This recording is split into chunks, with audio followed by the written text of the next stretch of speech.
Hi hello ನಮಸ್ತೆ welcome to my YouTube channel. ನಾನು ರಮ್ಯಾ ಕುಂದಾಪುರ. ಇವತ್ತು ನಾನು ಕಲ್ಲೂರು ಮೀನಿನ ಫ್ರೈ ಮಾಡೋದು ಹೇಗಂತ ತೋರಿಸ್ತಾ ಇದ್ದೇನೆ. ಮೊದಲಿಗೆ ನಾನು 8ರಿಂದ 10 ಕಲ್ಲೂರು ಮೀನನ್ನು ತಗೊಂಡಿದ್ದೀನಿ. ಅದನ್ನು ಚೆಂದ ಮಾಡಿ ನೀರಿನಲ್ಲಿ ತೊಳೆದುಕೊಳ್ತೇನೆ. ಈಗ ತೊಳೆದಿಟ್ಕೊಂಡಿದ್ದೀನಿ. ಈಗ ಇದು ಸಣ್ಣ ಕಲ್ಲೂರಿದು. ತೊಳೆದ ಮೀನನ್ನು ಈಗ ಚೆಂದ ಮಾಡಿ ಸೀಳ್ಕೊಳ್ತಾ ಇದ್ದೇನೆ.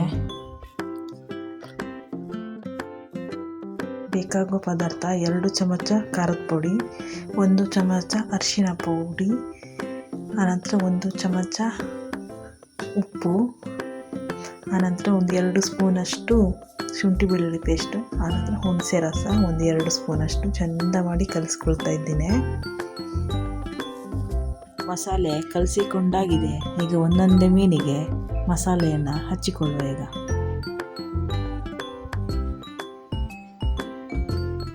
ನೋಡಿ, ಮಸಾಲೆ ಎಲ್ಲ ಹಚ್ಚಿಯಾಗಿದೆ. ಒಂದು 30 ನಿಮಿಷ ಹಾಗೆ ಬಿಟ್ಕೊಳ್ಬೇಕು.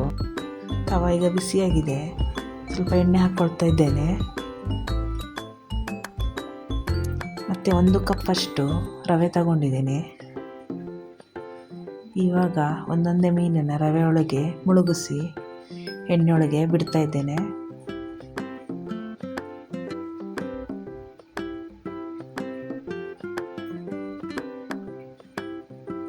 ನೋಡಿ, ಇದು ರೆಡಿಯಾಗಿದೆ. ಒಂದು 10 ನಿಮಿಷ ಬೇಯಿಸ್ಕೊಳ್ಬೇಕು. ನೋಡಿ, ಆನಂತರ ಮಗ್ಚಿಕೊಳ್ಳುವ. ಕಲ್ಲೂರಿದು ರವೆ ಫ್ರೈ ರೆಡಿಯಾಗಿದೆ. ಈಗ